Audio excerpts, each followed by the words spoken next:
Hello students, कैसे हैं आप सब। स्वागत है आपका मेरे YouTube channel NCERT maths class पे। प्रीवियस वीडियो में अपन ने एनसीईआरटी क्लास 12th मैथ्स में चैप्टर नंबर 5th में एक्सरसाइज 5.3 कंप्लीट कर लिया जी। ठीक है जी। आज के इस वीडियो में अपन एनसीईआरटी क्लास 12th मैथ्स में चैप्टर नंबर 5th में एक्सरसाइज 5.4 का इंट्रो पढ़ने वाले हैं, जिसमें अपन मेनली क्या पढ़ने वाले हैं अपन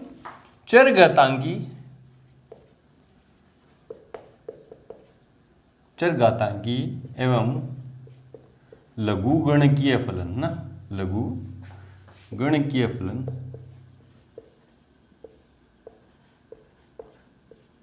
मतलब एक्सपोनेंशियल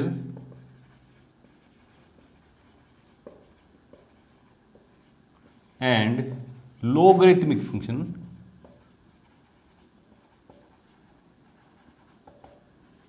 इनके बारे में पढ़ने वाले हैं, है ना। तो पहले पढ़ेंगे अपन एक्सपोनेंशियल फंक्शन मतलब चरघातांकी फलन के बारे में पढ़ेंगे। ठीक है जी। उससे पहले देखो, अपन ने अभी तक फंक्शन पढ़े हैं, ट्रिग्नोमेट्रिक फंक्शन पढ़े हैं, अलजेब्रिक फंक्शन पढ़े हैं, है ना, और रेशनल फंक्शन पढ़े हैं, इस तरह के फंक्शन पढ़े हैं ना।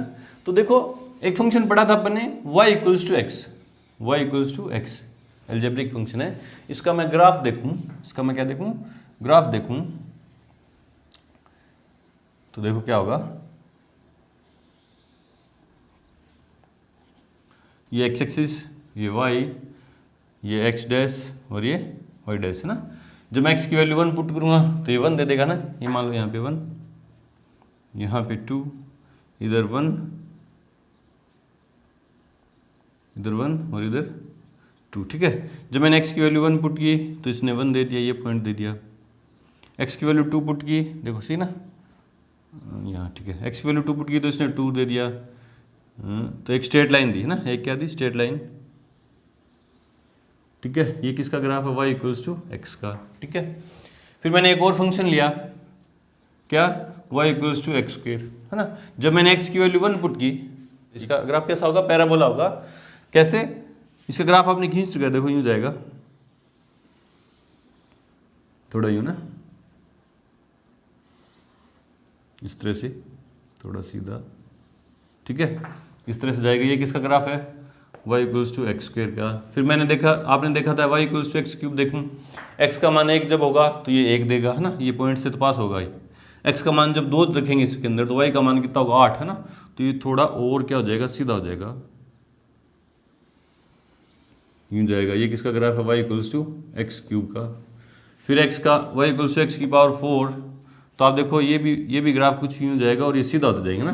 तो आपने देखा जैसे जैसे x की पावर बढ़ रही है, जैसे जैसे x की पावर बढ़ रही है, जो ग्राफ है वो x की तरफ बढ़ रहा है ना, वो x की तरफ खिसक रहा है, मतलब तेजी से बढ़ रहा है ना, तेजी से। देखो, जब मैंने x का मान 1 रखा तो 1 दिया, 2 रखा तो 2 दिया, इस फंक्शन में 3 रखा तो 3 दिया। धीरे धीरे बढ़ रहे हैं ना, जैसे जैसे x के मान बढ़ा रहे हैं उसी हिसाब से बढ़ रहे हैं। इसमें मैंने x का मान 1 रखा तो 1 दिया, y का मान x का मान 2 रखा तो y का मान 4 आया, x का मान 3 रखा तो y का मान 8 है। थोड़ा उससे थोड़ा तेज बढ़ रहा है, उससे क्या हो रहा है, थोड़ा तेजी से बढ़ रहा है। फिर और देखा कि x का मान x क्यूब था, y equals to x cube. इसमें x का मान 1 रखा तो उसने 1 1 दिया, इस पॉइंट से पास हो रहा है ना, 1,1 से। 2 रखा तो 8 दिया, ये इससे भी फास्ट हो गया। ये जो ग्राफ है ये इससे भी फास्ट हो गया, 2 पे ही। देखो जैसे x का मान 1 से 2 पे गया, y का मान कितना गया, 8 पे गया। कितने पे गया, 8 पे। इस तरह से यहीं कहीं 8 होगा ना, ऊपर जाके तो 8 है ना। इसको देखो, x का मान जब मैंने 1 रखा तो 1 दिया, ठीक है। x का मान जैसे मैंने 2 रखा तो उसने y का मान कितना दे दिया, 16 दे दिया, और तेज बढ़ रहा है। तो आपने देखा एक्सपोनेंशियल फंक्शन में जैसे जैसे अपन पावर बढ़ा रहे हैं, x पे कंडीशन क्या है, x ग्रेटर देन 1 होना चाहिए ना, x ग्रेटर देन 1 होना चाहिए। क्योंकि 1 हो गया तो ये क्या हो जाएगा, 1 नहीं रहेगा, चाहे पावर कितनी भी कर दो ना। और 1 से छोटा हो गया, 1 से 0 और 1 के बीच में आया तो भी क्या देगा, छोटी क्वांटिटी देगा। तो इस पे एक्सपोनेंशियल फंक्शन पे क्या है कि x ग्रेटर देन 1 के लिए जैसे जैसे अपन पावर बढ़ाएंगे फंक्शन क्या होता जाएगा, ग्राफ बढ़ता जाएगा, मतलब सीधा होता जाएगा ना, इंक्रीजिंग फंक्शन होगा तेजी से। तो फिर यहाँ पे आगे क्वेश्चन आया कि क्या ऐसा कोई और फंक्शन है क्या जो इनसे भी तेजी से बढ़े, इन फंक्शन से भी क्या बढ़े, तेजी से बढ़े, पावर बढ़ाएं इससे भी तेजी से बढ़े। तब वहाँ पे आगे किसका उदय हुआ, किसका जन्म हुआ, एक्सपोनेंशियल फंक्शन का। जैसे क्या कि यदि y इक्वल्स टू 10 की पावर x देखें, y इक्वल्स टू 10 की पावर x देखूं तो देखो आप इसमें जब y इक्वल्स टू 10 की पावर x है, तो जब आपने x का मान क्या रखा, 1 रखा तो इसने 10 दिया, ठीक है। जो y का मान, x का मान आपने 2 रखा है इसके अंदर है ना, x का मान 2 रखा है इसके अंदर, तो इसने y का मान कितना दे दिया, 100 दे दिया। 1 से 2 पे जाते कितना तेजी से बढ़ा है ना, बहुत ज्यादा तेजी से बढ़ रहा है। तो तब जाके ये क्या हुआ, एक्सपोनेंशियल फंक्शन का जन्म हो। ये क्या है, एक्सपोनेंशियल फंक्शन है जिसमें सम कांस्टेंट की पावर क्या हो, वेरिएबल हो। कौन सा वेरिएबल, इंडिपेंडेंट वेरिएबल। ये इंडिपेंडेंट वेरिएबल है ना, x पे कोई कंडीशन नहीं है। कांस्टेंट की पावर क्या हो, इंडिपेंडेंट वेरिएबल। और इस कांस्टेंट पे भी कंडीशन है, क्या है देखो, चरघातांकी फलन क्या होता है, चरघातांकी फलन मतलब एक्सपोनेंशियल फंक्शन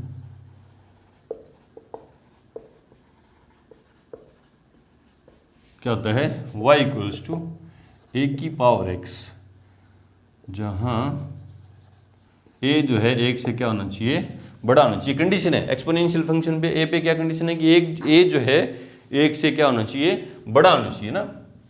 ये है एक्सपोनेंशियल फंक्शन। इसमें ये डिपेंडेंट वेरिएबल है, ये क्या है, बेस, इसको क्या बोलते हैं, आधार। आधार हमेशा क्या होगा, 1 से बड़ा होगा। ये इंडिपेंडेंट वेरिएबल है ना।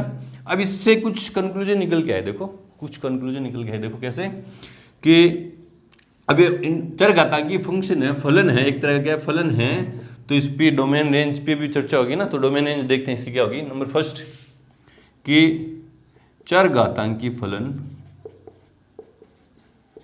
की फलन F x equals to a की पावर एक्स, इसके लिए ए ग्रेटर देन 1 के लिए, का प्रांत आर होता है ना। क्या होते हैं, सारे रियल नंबर होते हैं। देखो सारे रियल नंबर होंगे, किसी पे नॉट डिफाइन नहीं होगा। एक्स की जगह आप कोई भी वैल्यू पुट करके देख लो, और ए का मान क्या होना चाहिए, 1 से बड़ा होना चाहिए। तो ये क्या होगा, सभी रियल नंबर के लिए क्या होगा, परिभाषित होगा या परिभाषित होगा नहीं। तो मतलब इसकी डोमेन क्या होगी, डोमेन जो है वो क्या होगी, सारे रियल नंबर होगी। Number 2, f x equals to a की पावर एक्स का परिसर धनात्मक या आर प्लस होता है। इसको क्या पढ़ेंगे, आर प्लस का मतलब positive real number, positive real number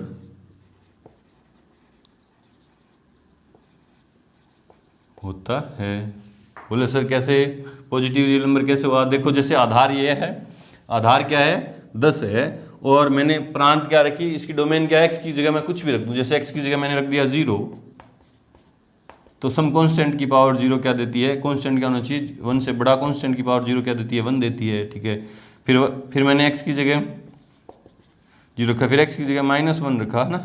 x की जगह -1 रखूंगा तो y इक्वल्स टू 10 की पावर -1 क्या आ जाएगा, 1/10 क्या देगा, 0.1। x की जगह -100 रख दूँ, x की जगह -100 रख दूँ तो y इक्वल्स टू क्या देगा, 10 की पावर -100, ये क्या देगा, 1/10 की पावर 100 है ना। ये बहुत छोटी क्वांटिटी दे देगा ना, लेकिन इस थर्ड क्वाड्रेंट के अंदर इसका ग्राफ नहीं आएगा ना, इसका ग्राफ थर्ड क्वाड्रेंट के अंदर नहीं आएगा। देख लो x की पावर, x की जगह अपन रख दें, क्या रख दें, 10 रख दें है ना।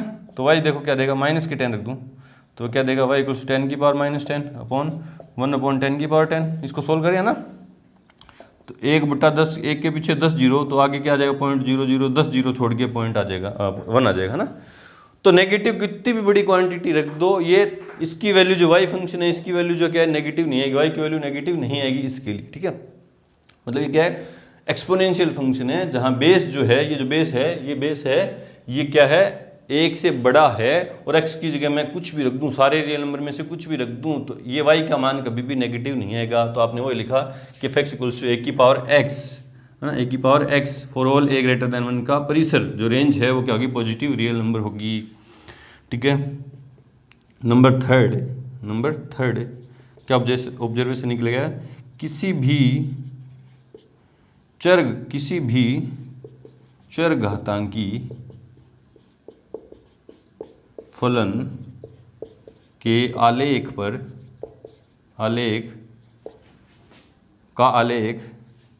आलेख बिंदु 0,1 से गुजरता है। गुजरता है। देखो कुछ भी रख दो ना, जैसे ये तो था 10 लिया मैंने, y इक्वल्स टू मैंने रखा 5 की पावर x है ना, क्योंकि बेस जो है 1 से बड़ा होना चाहिए, बेस 1 से बड़ा होना चाहिए। तो देखो यहाँ x की जगह मैं 0 रखूँगा तो सम कांस्टेंट की पावर 0 क्या देगा, 1 देगा ना। x बराबर 0 रखा तो इसने क्या दिया, y इक्वल्स टू क्या दिया, 1 है ना। तो आपने देखा कि सारे एक्सपोनेंशियल फंक्शन, सारे चरघातांकी फलन का जो ग्राफ है वो किससे जाएगा, 0,1 इस पॉइंट से होके गुजरेगा। ये कौन सा पॉइंट है, 0,1 इस पॉइंट से गुजरेगा। अभी गुजरेगा कैसे, देखो जैसे जैसे देखो अपन माइनस में वैल्यू रख रहे हैं, माइनस के 1 रखा, देखो माइनस का 1 रखा तो कितना दिया इसने, 0.1 है ना। माइनस का 1 रखा, यहाँ माइनस का 1 रखा तो ये 0.1 दिया, यूँ जाएगा ना इधर, इसके टच नहीं होगा, एक्स एक्सिस की क्या होगा, टच नहीं होगा। वाई की वैल्यू 0 नहीं होगी, 0 के पैरेलल हो जाएगा, एक्स एक्सिस क्या हो जाएगा, पैरेलल हो जाएगा ये ग्राफ। इसका ग्राफ है y इक्वल्स टू a की पावर x का, और इधर क्या होगा, तेजी से यूँ बढ़ेगा, और y इक्वल्स टू a की पावर x, कांस्टेंट की पावर x है ना, यूँ जाएगा। ठीक है, तो आपने देखा 3 बातें सीखी कि चरघातांकी फलन का प्रांत सारे रियल नंबर होते हैं, परिसर धनात्मक वास्तविक संख्याएं, पॉजिटिव रियल नंबर, और किसी भी चरघातांकी फलन का आलेख बिंदु 0,1 से गुजरता है ना, इस 0,1 से गुजरेगा। ठीक है, नंबर 4 बात देखो क्या है कि y इक्वल्स टू a की पावर x है ना, और a क्या होना चाहिए, बड़ा का गारा फंक्शन फलन एक निरंतर वर्धमान फलन होता है।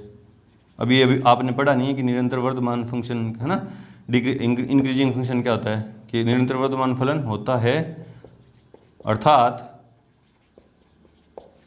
जैसे जैसे हम x अक्ष पर दाईं तरफ जाएंगे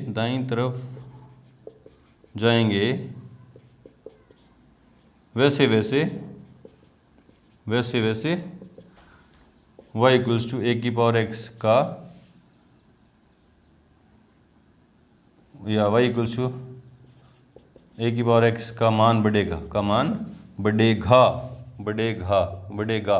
ठीक है, देखो जैसे 1 रखा, 0 रखा तो 1 दिया, 1 रखा तो 100 दिया, इसकी बात करूँ, 1 रखा तो 100 दिया, 2 रखा है ना, 10 की पावर 2 तो 100 दे दिया, 1 रखा तो 1 दे दिया, 2 रखा तो 100 दे दिया, 3 रखा तो क्या हो गया, 1000 दे दिया। तो जैसे जैसे अपन एक्स अक्ष की तरफ, एक्स अक्ष पर दाएं तरफ बढ़ते जा रहे हैं, वैसे वैसे ग्राफ क्या हो रहा है, ये एक्सपोनेंशियल फंक्शन का ग्राफ क्या हो रहा है, बढ़ता जा रहा है ना।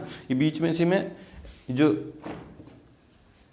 ये ना अलजेब्रिक फंक्शन, इनको मैं हटा रहा हूँ, अपन किसकी बात करें, एक्सपोनेंशियल फंक्शन की बात करें सिर्फ इसके ना, तो इस पे ध्यान इस पे कंसंट्रेट करें। ठीक है, 3 रखूंगा तो 3 रखूंगा x की जगह 3 रखूंगा तो 10 गुणा 10 1000 दे देगा और बढ़ेगा, 4 रखूंगा तो और ज़्यादा दे देगा, है ना। नंबर 5 बात क्या है कि y इक्वल्स टू a की पावर x, जहाँ a बड़ा है 1 से, का मान x के किसी भी मान के लिए ऋणात्मक नहीं आएगा,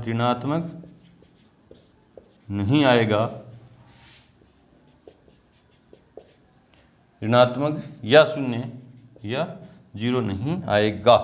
देख लो आप, x की ये जो फंक्शन की जो वैल्यू है कभी भी 0 नहीं आएगी और नेगेटिव नहीं आएगी, क्योंकि x की जगह अपन कुछ भी रख दें, ये जो ग्राफ है x अक्ष के पैरेलल हो जाएगा, इधर अनंत तक बढ़ता जाएगा, लेकिन इसको कभी भी टच नहीं करेगा। यूं बहुत छोटी वैल्यू दे देगा, 0.00001 मान दे देगा, लेकिन ये कभी भी 0 नहीं देगा। ठीक है, फिर आगे देखते हैं। देखो क्या कि बात नोट में लिख लेना कि यदि y इक्वल्स टू 10 की पावर x है तो इसे हम साधारण चरघातांकी फलन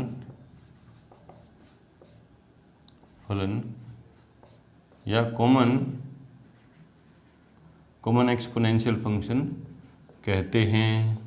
जब बेस क्या है 10 है तो इसे अपन क्या कहेंगे, साधारण चरघातांकी फलन या कॉमन एक्सपोनेंशियल फंक्शन कहते हैं।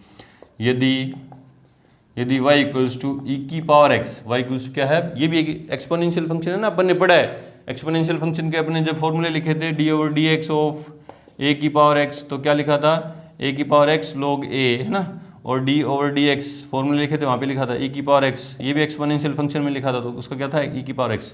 तो जब y इक्वल्स टू ई की पावर एक्स है ना, मतलब बेस जो ई हो तो इसे प्राकृतिक चर घातांकी फलन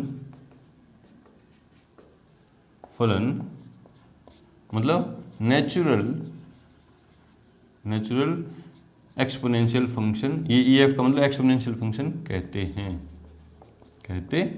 ये बातें सारी आपको नोट करनी है कि चर घातांकी फलन क्या होता है, सम कांस्टेंट की पावर क्या होगा, वेरिएबल, कैसा वेरिएबल, इंडिपेंडेंट वेरिएबल है ना, इंडिपेंडेंट वेरिएबल, और कांस्टेंट कैसा होना चाहिए, ग्रेटर देन 1 होना चाहिए, 1 नहीं 1 से बड़ा होना चाहिए, ठीक है। तो ये बातें याद कर लेना कि चर घातांकी फलन का प्रांत जो है, डोमेन है, वो ऑल रियल नंबर पर, रेंज जो है पॉजिटिव रियल नंबर, जो किसी भी एक्सपोनेंशियल फंक्शन का जो ग्राफ है, एक्सपोनेंशियल फंक्शन बोल रहा हूँ तो ये नोन है क्या कि बेस जो है 1 से बड़ा होगा और पावर कुछ भी हो सकती है ना, किसी भी एक्सपोनेंशियल फंक्शन का जो ग्राफ है 0,1 से गुजरता है। और आपने देखा कि जो एक्सपोनेंशियल फंक्शन है वो कैसे होते हैं, इंक्रीजिंग फंक्शन होते हैं, जैसे जैसे एक्स एक्स पर बाएं से दाएं जाएंगे तो ग्राफ ऊपर जाएगा, बढ़ता जाएगा मान, है ना, घटेगा नहीं, कभी भी नीचे नहीं उतरेगा। और एक्सपोनेंशियल किसी भी मान के लिए ऋणात्मक नहीं होगा, एक्सपोनेंशियल फंक्शन जो अपनी वैल्यू देगा वो नेगेटिव नहीं देगा, वो क्या देगा, पॉजिटिव ही देगा, ठीक है। चलो अब बढ़ते हैं अपन किसकी तरफ, लॉगरिथमिक फंक्शन की तरफ। उससे पहले वीडियो को रोकें और नोट करें। अब है लघुगणकीय फलन, देखो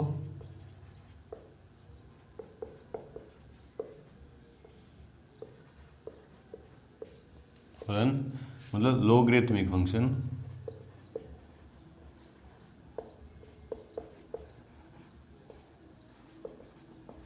क्या कहती है इसकी डेफिनेशन, देखो क्या कहती है कि मान लो, है ना, माना b ग्रेटर देन 1 कोई रियल नंबर है, तो b आधार पर a का लघुगणक, a का लॉग या लघुगणक, a का लॉगरिथम लघुगणक x है यदि b की पावर x इक्वल्स क्या हो a, है ना। देखो फंक्शन लघुगणक के फलन की परिभाषा क्या है कि माना b जो है एक से क्या है, बड़ा कोई रियल नंबर है, तो b आधार पर, किस आधार पर, आधार क्या लेना है, b आधार पर a का लघुगणक क्या है, x है यदि, कब होगा ये, b आधार पर a का लघुगणक है x कब होगा, जब b की पावर x क्या हो, a हो, है ना। इसको अपन मैथमेटिकली कैसे लिखेंगे, तो डेफिनेशन इसको कैसे लिखेंगे कि log ऑफ बेस b, किसका लॉगरिथम, a का क्या देगा x, इफ b की पावर x इक्वल्स क्या हो, a हो, है ना। ये है इसका लॉग फंक्शन को डिनोट किससे करते हैं, इस तरह से करते हैं कि बेस क्या है b और किसका लॉग ले रहे हैं अपन, a का लॉग क्या है, x है ना। तो आपने देखा जो लॉग फंक्शन जो है, ये जो लॉग फंक्शन जो है हमें क्या दे रहा है, पावर दे रहा है, पावर दे सको तो b की power x equals to a है। ये लॉग फंक्शन कब डिफाइन है, जब ये हो ना, b की power x equals to a। अभी अपन ने पढ़ा था ना एक्सपोनेंशियल फंक्शन कि b की power x equals to y, इस तरह से, या a की power x equals to y, पढ़ा था अपन ने। उसी तरह क्या है, b की पावर x इक्वल्स टू क्या है, a है, तो x क्या है, पावर है। तो लॉग फंक्शन देखो क्या दे रहा है, पावर दे रहा है। बेस सेम है, जो लॉग का मैं देखो याद कैसे रखता हूँ, जैसे देखो क्या है, 2 की पावर 3 इक्वल्स क्या हो, 8 हो, है ना, ये हो, है ना। तो यदि ये है ना, तो क्या होगा, log 2, बेस देखो सेम है, बेस देखो क्या है, यहाँ बेस क्या है, मैंने बताया था ये बेस है, बेस कितना है, b है, और log का बेस कितना है, b है। तो देखो यहाँ बेस 2 है तो log का बेस भी कितना होगा, 2। और log फंक्शन जो देगा वो हमें क्या देता है, पावर देता है, तो इक्वल्स टू क्या देगा, पावर कितनी देगा, 3। और किसका log इसको पढ़ेंगे क्या कि log बेस 2 8 का मान कितना आएगा, 3 आएगा, है ना। इस तरह से पढ़ेंगे कि लॉग फंक्शन हमें क्या देता है, पावर दे रहा है। लॉग फंक्शन क्या देगा, हमें पावर देगा। अभी लॉग की प्रॉपर्टीज पढ़ेंगे तो ये समझ में भी आ जाएगा, है ना। चलो जी, ये है लॉग फंक्शन जो एक्सपोनेंशियल फंक्शन से ही निकल गया। आपको ध्यान रखना है कि लॉग फंक्शन आपको क्या दे रहा है, पावर दे रहा है। चलो जी, इससे अब 2-3 ऑब्जर्वेशन निकल के आ रहे हैं। देखो क्या निकल के आ रहे हैं, फर्स्ट नंबर, लॉग फंक्शन की डोमेन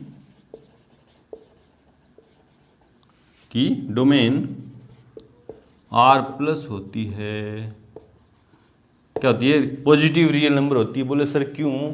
तो अभी अपन ने देखा था, देखो क्या a की पावर x इक्वल्स टू क्या दिया b, इसको क्या पढ़ेंगे log a, क्या देगा ये, किसका, b का, log b a आधार पर, a ले लिया ना, a आधार पर, या ये जो log फंक्शन लिखा है ये ले लेते हैं ना, कंफ्यूज हो जाओगे, बोले सर ये b की power x equals to a, इधर a की power x equals to b, तो ये कंफ्यूज नहीं हो इसलिए मैं ये ले रहा हूँ, ये है ना क्या, b की power x equals to a है यदि, तो log फंक्शन क्या होता है, log बेस क्या रहेगा b, और किसका, a का कितना देगा x, है ना।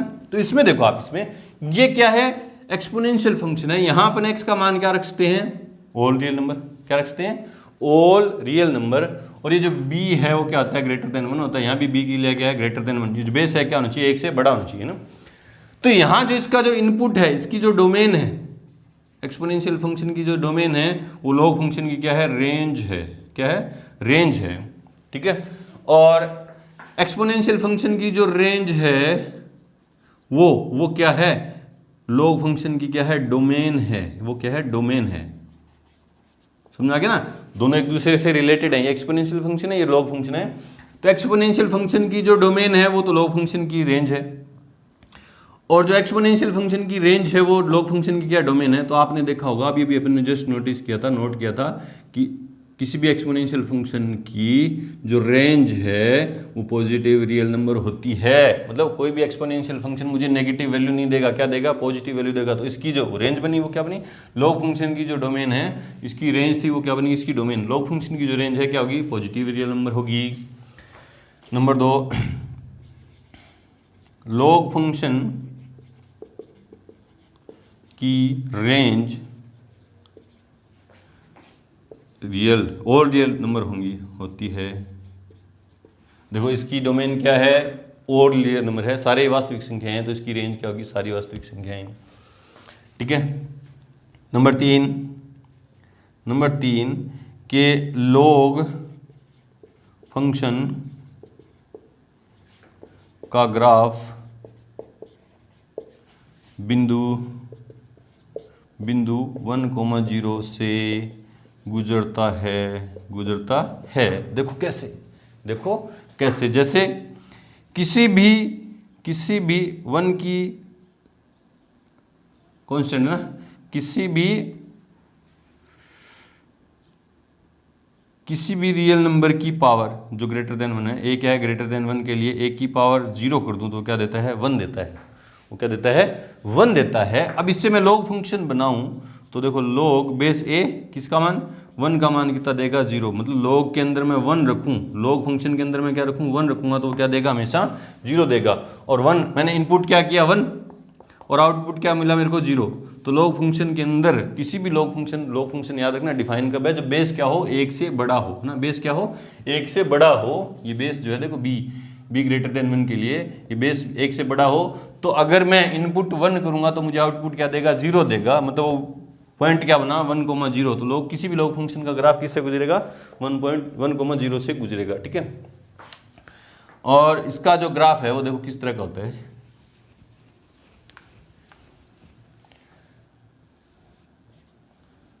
ग्राफ देखते हैं इसका,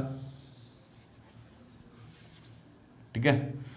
ये x एक्सिस है, ये y है, ये x डैश है, और ये y डैश है, और ये क्या है, 1 2 3, और इधर -1 -2 -3, इधर 1 2 3, इधर -1 -2 -3, है ना। अब ये भी हमें पता चला कि किसी भी लॉग फंक्शन का ग्राफ क्या होता है, 1,2 इस बिंदु से गुजरता है, ठीक है। और देखते हैं, मान लेते हैं log 10 बेस पे मैं किसकी वैल्यू निकालूं, 100 की वैल्यू निकालूं, है ना। तो क्या देगा, इसको मैं यूँ लिख सकता हूँ ना, 10 की पावर 2, तो क्या देगा, 2 देगा। जब मैं x की जगह इनपुट क्या करूँ, 100 करूँ, है ना, इनपुट क्या कर रहा हूँ, 100 कर रहा हूँ, log 10 बेस 10 लेके, तो आउटपुट क्या दे रहा है मुझे, 2, है ना। x का मान मैंने रखा 100, तो y की वैल्यू क्या देगा, वो 2 दे दी उसने, इधर कहीं 100 होगा ना, तो क्या देगा, 2, क्या देगा, 2 देगा। तो इधर कुछ यूँ चलेगा ये, ठीक है। और नेगेटिव तो रख ही नहीं सकते है ना, जो डोमेन है उसमें नेगेटिव रियल नंबर नहीं रख सकते। देखो अगर मैं क्या रख दूँ, 0.1 रख दूँ, क्या रख दूँ, पॉइंट, जीरो और 1 के बीच में तो रख सकते हैं ना अपन, 0.1 रखूँगा तो देखो इसको मैं यूँ लिख सकता हूँ ना, 1/10, ठीक है। तो क्या देगा, log 10 बेस 10 की पावर -1, तो क्या देगा, -1 देगा, क्या देगा, -1। जब मैं यहाँ क्या रखा, 0.1 रखा तो इसने क्या दिया, -1 दिया, ये -1 गई है, तो ये यूँ ना, यूँ जाएगा ये ग्राफ, और वही एक्स के क्या हो जाएगा, पैरेलल हो जाएगा, लेकिन कभी भी जीरो नहीं देगा। लॉग फंक्शन जो है, लॉग फंक्शन की जो मान है वो कभी भी जीरो, सॉरी -∞ तक जाएगा, है ना, कभी भी इसको टच नहीं करेगा, है ना, इसको टच नहीं करेगा। तो ये किसका ग्राफ है, y equals to log x का, और बेस कुछ भी हो, जैसे ये 10 मान लिया ना, 10x, log बेस क्या है, 10, ठीक है। तो किस बिंदु पॉइंट से गुजरता है, इस 1,0 से गुजरेगा, और ये इसका ग्राफ है, ठीक है। नंबर 4 क्या है कि log फंक्शन इंक्रीजिंग फंक्शन होते हैं, वर्धमान फलन होते हैं, वर्धमान फलन होते हैं। देख लो कैसे होते हैं, जैसे जैसे अपना x का मान बढ़ाते जा रहे हैं, log फंक्शन भी इधर क्या हो रहा है, बढ़ता जा रहा है, इधर घटाएंगे तो क्या हो रहा है, घटता जा रहा है ना, वर्धमान होते हैं। नंबर 5, x का मान मतलब इनपुट, है ना, इनपुट जो करें log फंक्शन के अंदर, यहाँ x का मान ये नहीं है ना, यहाँ a का मान, ये x का मान मतलब a का मान, यहाँ ये a है ना, मैं इस x के मान की बात कर रहा हूँ, log x, है ना, बेस कुछ भी x का मान, इस x का मान बात करो ना, जो इनपुट कर रहे हैं अपन, है ना, x का मान 1 से 0 की तरफ जैसे जैसे बढ़ता है, y का मान ऋणात्मक या नेगेटिव अनंत की तरफ बढ़ता है, नेगेटिव अनंत की तरफ बढ़ता है, चतुर्थांश में, ठीक है। देख लो, जैसे जैसे x का मान मैं 1 से 0 की तरफ जा रहा हूँ, ये किधर जा रहा है, y का मान किधर, y कौन है, y इक्वल्स टू ना, y का मान y equals to log x का बात करें ना, y का मान नेगेटिव अनंत की तरफ बढ़ता है, ठीक है। ये तो था लॉगरिथमिक फंक्शन। अब ये भी पढ़ा था अपन ने, एक्सपोनेंशियल फंक्शन का ग्राफ कुछ यूँ था, है ना, y इक्वल्स टू a की पावर x, जहाँ a जो है >1 है और ये log x है ना। तो आपने देखा कि जो एक्सपोनेंशियल फंक्शन और लॉगरिथमिक फंक्शन के जो ग्राफ हैं एक दूसरे के क्या होते हैं, मिरर इमेज होते हैं। मिरर इमेज मतलब यहाँ एक मैं आईना रख दूँ, दर्पण रख दूँ, तो एक दूसरे के उल्टे यूँ दिखते हैं, है ना, मिरर इमेज। ये है 6 नंबर पॉइंट कि एक्सपोनेंशियल फंक्शन और लॉगरिथमिक फंक्शन के जो ग्राफ हैं एक दूसरे के क्या होते हैं, मिरर इमेज होते हैं, दर्पण प्रतिबिंब होते हैं, ठीक है जी। चलो जी, हाँ एक बात और नोट में याद रखनी है कि यदि log बेस 10 हो, बेस क्या हो 10 हो, और x इक्वल्स टू y हो, है ना, तो इसे क्या कहते हैं, तो इसे कॉमन log कहते हैं, साधारण log या कॉमन log कहते हैं, log फंक्शन कहते हैं। और log बेस e हो, बेस क्या हो e इक्वल्स टू y और x ना, तो इसे नेचुरल log कहते हैं, तो इसे क्या कहते हैं, नेचुरल log। बोले सर ये e क्या है, ये क्या है, इरेशनल नंबर है जिसकी वैल्यू कितनी होती है 2.718 ... है ना, और अप्रोक्स वैल्यू इसकी कितनी लेते हैं 2.718, है ना। ये क्या है, अपरिमेय संख्या होती है, ये क्या होती है, अपरिमेय संख्या होती है, जिसका मान अपन कितना लेते हैं 2.178, लगभग एक इतना लेते हैं, लेकिन एक्चुअल जो इसकी वैल्यू है वो क्या होती है, अशांत अनावर्ती है ना, ये इसका दशमलव प्रसार कैसा होता है, अशांत अनावर्ती होता है, चलता रहता है, इसलिए अपरिमेय संख्या, तो इसका मान लगभग इतना लेते हैं ना। मैं अगर मैंने सिर्फ कितना लिखा log x, है ना, मैंने बेस की कोई चर्चा ही नहीं की, तो अपने जो सिलेबस में बेस की जब चर्चा नहीं करेंगे तो उसको क्या मानेंगे, log बेस e माना जाएगा। क्या माना जाएगा, log बेस जो है कुछ नहीं लिखा होता, क्या माना जाएगा, e माना जाएगा। और इसको अपन यूँ भी लिख सकते हैं ln x, क्या लिख सकते हैं ln x, ज़्यादातर मैं ये यूज़ करूँगा, और बेस लिखूँगा तो ये यूज़ करूँगा, ठीक है जी। ये था एक्सपोनेंशियल और फंक्शन और लॉग फंक्शन। अब अपन पढ़ेंगे प्रॉपर्टीज ऑफ लॉग फंक्शन। देखो क्या होता है लॉग फंक्शन, होता है क्या क्या कि यदि b की पावर x इक्वल्स टू क्या हो a हो, जहाँ जो बेस है वो क्या होना चाहिए बड़ा 1 से, तो log b किसका a का, log base b of a कितना देगा x देगा, है ना। तो इसकी प्रॉपर्टीज हैं, क्या प्रॉपर्टीज हैं देखो। फर्स्ट नंबर क्या है log m इंटू एन, है ना। log m into n, base कुछ नहीं है तो e माना जाएगा, ठीक है। क्या देगा log m plus log n, है ना। कोई भी दो नंबर मल्टीप्लाई में है तो उसको अपन यूँ लिखते हैं, log के अंदर मल्टीप्लाई में है तो उसको log की प्रॉपर्टी लगा के दोनों को अलग अलग करते हैं प्लस में, ठीक है। जैसे यूँ आ गया देखो log xy आ गया, है ना, तो इसको मैं यूँ लिख दूंगा log x plus log y।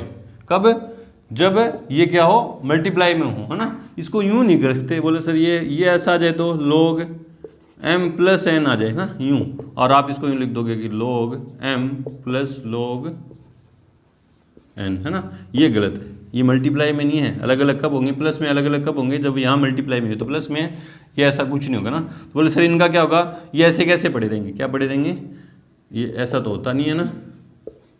और होगा क्या फिर, ये ऐसा होगा कि log m प्लस n हमेशा किसके इक्वल होगा, log m प्लस n के, मतलब इसके अंदर अपन कुछ नहीं कर सकते, ठीक है। ये फर्स्ट प्रॉपर्टी थी।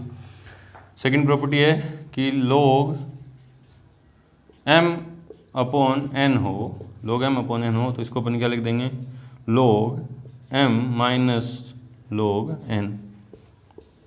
ये सेकंड प्रॉपर्टी है, ये फर्स्ट प्रॉपर्टी है ना, मतलब अपॉन में है तो नीचे वाली जो क्वांटिटी है वो माइनस में आ जाएगी log के अंदर ही, ठीक है। थर्ड प्रॉपर्टी है, क्या है कि ये तो आपको पता ही है, प्रॉपर्टी नहीं है ये तो, log 1 का मान कितना होता है 0 होता है, और log 0 का मान कितना होता है माइनस इन्फिनिटी होता है। बोले सर ये कैसे है, log 0 का मान माइनस इन्फिनिटी कैसे आया, देखो log फंक्शन बना किससे, एक्सपोनेंशियल फंक्शन से है। देखो कोई भी कांस्टेंट है जो a ग्रेटर देन 1 है ना, उसका मान यहाँ कितनी पावर लगाऊं, इसका 0 नहीं 1 है ना, यहाँ पावर कितनी लगाऊं कि इसका मान क्या हो जाए 1 हो जाए ना, 0 हो जाए, सॉरी कितना हो जाए 0 हो जाए। तो माइनस में इनफाइनाइट लगाऊँ, है ना, क्योंकि जैसे 10 की पावर कितनी करूँ मैं कि 0 हो जाए, तो 1 करूँगा तो 10 देगा, 0 करूँगा 0 कर दूंगा तो क्या दे देगा 1 दे देगा, है ना।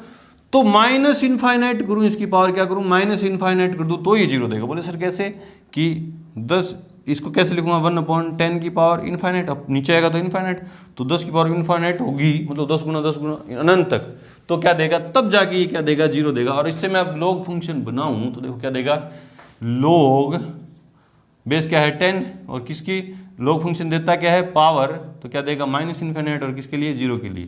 तो इसीलिए मैंने लिखा कि log 0 का मान क्या होता है माइनस इनफाइनाइट। नंबर 5 क्या है, log a बेस पे a का मान क्या देगा 1 देगा। देख लो a कोई कांस्टेंट है, उसकी पावर कितनी कर दूं कि वो a ही दे दे, तो क्या देगा 1, पावर 1 करेंगे तभी तो देगा। और इसका log फंक्शन बनाऊंगा तो क्या बनेगा, बेस a log फंक्शन देता है क्या पावर, और किसका a का, तो 1 देगा, है ना।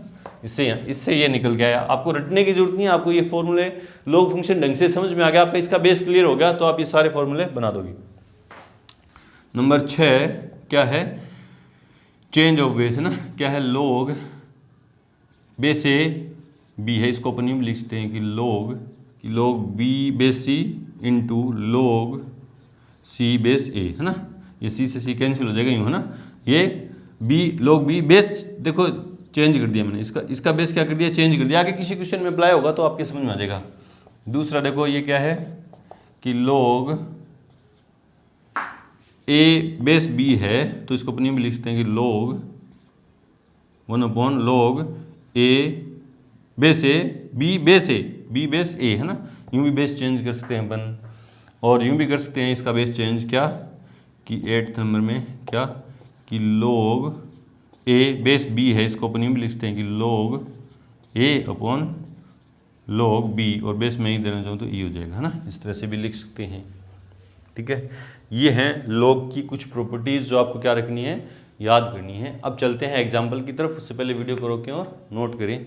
एग्जाम्पल नंबर 28 देखो क्या कह रहा है कि क्या यह सत्य है कि x के सभी वास्तविक मानों के लिए x = e की पावर log x है, दोनों ये क्या है आपस में बराबर हैं x के सभी मानों के लिए, x के सभी वास्तविक मानों, मतलब सारे रियल नंबर, x की जगह कोई भी रियल नंबर रख दूं, क्या सभी के लिए ये बात सत्य है या नहीं है ना। तो देखते हैं अपन आंसर में, चूंकि x इक्वल्स टू क्या है e की पावर log x है ना। तो देखो x कोई भी लूँ मैं है ना, x कोई भी रियल, आपको पता है अभी जस्ट अपने देखा है कि log जो फंक्शन है उसकी जो डोमेन है वो क्या है positive real number, r positive से क्या देता है रियल नंबर देता है ना, r पॉजिटिव से रियल नंबर देता है। धनात्मक वास्तविक संख्याओं से सभी वास्तविक संख्याओं में क्या होता है ये डिफाइन होता है, कौन, log फंक्शन। तो मैं x की जगह मैं इनपुट करूंगा, log फंक्शन के अंदर कोई भी इनपुट करूंगा मैं क्या रखूंगा, धनात्मक वास्तविक संख्या रखूंगा। तो यहाँ देखो x मैं यहाँ लूंगा, माइनस लूंगा तो यहाँ भी माइनस लेना पड़ेगा, और यहाँ माइनस के लिए log क्या है डिफाइन नहीं है, तो वही लिखूंगा मैं बात है ना। चूंकि लघुगणकीय फलन, लघुगणकीय फलन का प्रांत धनात्मक वास्तविक संख्याएं हैं, धनात्मक वास्तविक संख्याएं हैं। अभी अपने ये देखा है कि इस log फंक्शन की जो डोमेन है पॉजिटिव रियल नंबर है, ठीक है। इसलिए ऋणात्मक, या इसको क्या बोलेंगे धनेतर, धनेतर मतलब जो ऋणात्मक नहीं है, ऋणात्मक वास्तविक संख्याओं के लिए, ऋणात्मक वास्तविक संख्या मतलब x लेस देन 0 के लिए log फलन परिभाषित नहीं है। चलो नेगेटिव रियल नंबर तो हट गए, सभी वास्तविक ऋणात्मक वास्तविक संख्या के लिए ये परिभाषित नहीं है, ठीक है जी। अब बात करते हैं एट x इक्वल्स टू 0 की बात करूं मैं, अगर x इक्वल्स टू 0 की बात करूं ऋणात्मक के लिए तो परिभाषित ही नहीं है, पता चल गया मुझे। अब मैं x बराबर 0 रखूं तो क्या होगा, x की जहाँ जहाँ x आ रहा वहाँ क्या रखूंगा 0 है ना, क्या होगा e की पावर log 0, और 0 e की पावर 0 e की पावर log 0, और अभी भी आपने पढ़ा था कि log 0 का मान कितना होता है, माइनस इनफाइनाइट होता है, कितना होता है माइनस इनफाइनाइट, तो e की पावर माइनस इनफाइनाइट है ना। माइनस इनफाइनाइट होने का मतलब क्या है कि 0 अपॉन e की पावर इनफाइनाइट है ना, इनफाइनाइट, तो ये क्या देगा 0.0000 कुछ वैल्यू देगा, कुछ देगा, लेकिन 0 नहीं होगा, लेकिन ये 0 नहीं होगा है ना, ये 0 नहीं होगा।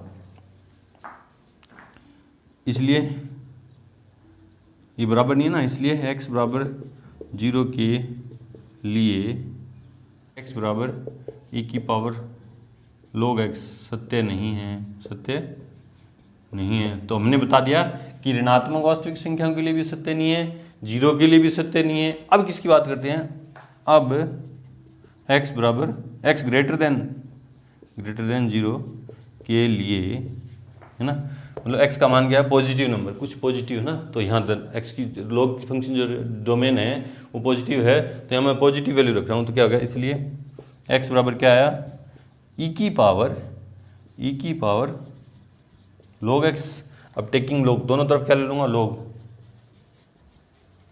टेकिंग log बोथ साइड है ना, तो क्या आ जाएगा log x इक्वल्स टू क्या आया log, दोनों तरफ log ले रहा हूँ, इधर log x हो गया, इधर क्या हो गया log e की पावर log x है ना।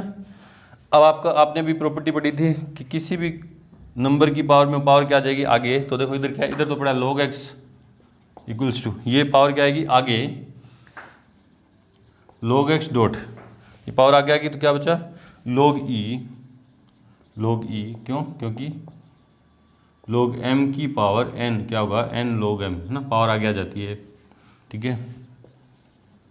log x इक्वल्स टू क्या आया log x इनटू में 1, क्यों ये क्या है, कुछ बेस नहीं है तो क्या माना जाएगा e, और यहाँ लिख दो कि log e बेस e पर क्या होगा 1 देगा है ना, जिस बेस पर अपन बात करते हैं उसी की वैल्यू निकालूं तो क्या देगा 1 देगा, तो ये 1 हो गया। तो log x equals to log x जो सत्य है, जो क्या है सत्य है, इसलिए सभी धनात्मक वास्तविक संख्याओं के लिए के लिए x बराबर e की पावर log x सत्य है ना। तो ये फॉर्मूला बन के आ जाता है। एक तरह की प्रॉपर्टी है क्या कि a की पावर log a क्या देगा मुझे, क्या देगा a ही दे देगा, जहाँ a क्या आना चाहिए ग्रेटर देन 0। धनात्मक वास्तविक संख्या के लिए प्रॉपर्टी बन के आ जाती है ना।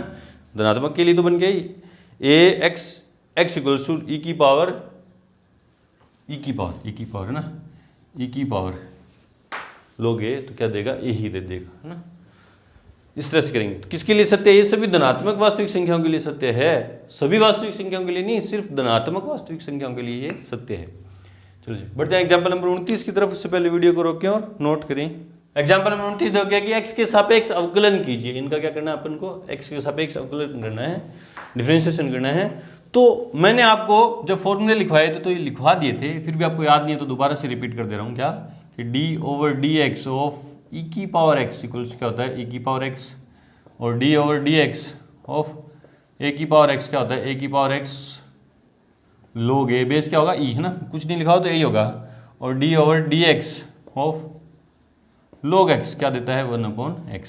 ये फॉर्मूले थे, फिर भी आपने याद नहीं है तो याद कर लीजिएगा, ठीक है। चलो जी करते हैं इनके डिफरेंशिएशन आंसर में। तो इसको जो पहले दे रखा है उसको y मान लेते हैं, let y equals to e की पावर -x, ठीक है। तो मैंने देखा मेरे को इसका डिफरेंशिएशन करना था, तो पहले लिख दो differentiation with respect to x, ठीक है। तो इधर क्या हो जाएगा dy/dx equals to d/dx of e की पावर -x, ठीक है। तो मैंने देखा कि मुझे e की पावर x का डिफरेंशिएशन करना आता है, e की पावर -x का नहीं आता, तो इसको आप t मान लो। चेन रूल तो आपको लगाना आता है ना, इसको t मान लो। तो e की पावर t का क्या होगा, e की पावर t मतलब e की पावर x का क्या हो जाएगा, e की पावर -x का क्या हो जाएगा, e की पावर -x। फिर इसका करूँगा t का मतलब d/dx ऑफ किसका माइनस ऑफ x का क्या देगा e की पावर -x इंटू -1। तो dy/dx ऑफ क्या आया e की पावर -x का कितना आया -e की पावर -x। चेन रूल आपको ढंग से आता है तो सारे डिफरेंशिएशन कर दोगे अगर आपके फॉर्मूले याद हैं तो। अब इससे देखो, इसको मैंने t माना है ना, दिमाग के अंदर t माना, ये तो क्या हुआ e की पावर t का डिफरेंशिएशन क्या होता है e की पावर t। फिर t का करूँगा, किसका करूँगा t का, t क्या है -x का करूँगा, तो -x का क्या है -1, इस तरह से हो गया। इसी तरह से ये आंसर में let y equals to sine log x ना, तो differentiation with respect to x, तो इधर क्या होगा dy/dx equals to d/dx of किसका साइन log x, ठीक है, साइन log x। मुझे किसका करना आता है, साइन का करना आता है ना, चेन रूल है। तो साइन का करूँगा तो क्या जाएगा कोस x की जगह क्या है log x, फिर किसका करूँगा log x का d/dx ऑफ log x, तो कोस log x dot log x का भी देखो फॉर्मूला रहा, log x का कितना है 1/x, फिर x का करूँगा तो 1, तो ये कितना आया, इतना ही आ गया, ऐसे लिख दो ये dy/dx। साइन का किया तो कोस एंगल जो था वो कब आ गया, फिर इस एंगल का किया तो वो क्या आया 1/x, ठीक है जी। लेट y इक्वल्स टू क्या है कोस इनवर्स e की पावर x, ठीक है। तो पहले मैं कोस इनवर्स का करूँगा, क्या करूँगा, पहले डिफरेंशिएशन लिखो, differentiation with respect to x, तो क्या होगा dy/dx इक्वल्स क्या होगा d/dx of cos inverse e की पावर x, है ना। तो पहले मैं कोस इनवर्स का करूँगा, कोस इनवर्स का मेरे को फॉर्मूला याद है ना, कोस इनवर्स x का क्या होता है -1/√1 -x², क्या होता है -1/√1 -x², x की जगह क्या है e की पावर x, तो e की पावर x की स्क्वायर। फिर चेन रूल लगाऊंगा तो किसका होगा e की पावर x का, e की पावर x, पहले कोस इनवर्स का कर दिया, फिर e की पावर x का करूँगा तो करूँगा, ठीक है। तो -1/√1 इसको यूँ लिखता हूँ ना e की पावर 2x, e की पावर 2x, पावर अंदर चली जाएगी मल्टीप्लाई है ना, डॉट e की पावर x का करूँगा तो क्या जाएगा e की पावर x, और वो ऊपर हो जाएगा तो क्या जाएगा मल्टीप्लाई होके यूँ आ जाएगा, ये dy/dx। चलो जी, इसको मानेंगे y, let y equals to e की पावर cos x। तो differentiation with respect to x, तो क्या होगा dy over dx equals to d over dx of e की पावर x, e की पावर x नहीं, e की पावर cos x, e की पावर cos x। ठीक है, इसको t मानूंगा, चेन रूल। मुझे e की पावर x का डिफ्रेंशिएशन पता है, e की पावर cos x का नहीं पता, तो मैं cos x क्या मानूंगा, दिमाग के अंदर क्या है, t है। तो e की पावर t का क्या होता है, e की पावर t मतलब e की पावर cos x का क्या होगा, e की पावर cos x। फिर चैन रूल लगाऊंगा तो किसका करूंगा, cos x का। तो e की power cos x dot cos x का किया तो क्या दिया उसने, माइनस के साइन x। तो इसको यूँ लिखता हूँ, माइनस के साइन x डॉट e की पावर cos x, ये dy ओवर dx। ठीक है, तो यहाँ पे आके हमारी एक्सरसाइज 5.4 का इंट्रो पार्ट क्या हुआ, खत्म हुआ। मिलते हैं अपनी एक्सरसाइज 5.4 के साथ, तब तक के लिए गुड लक, थैंक यू।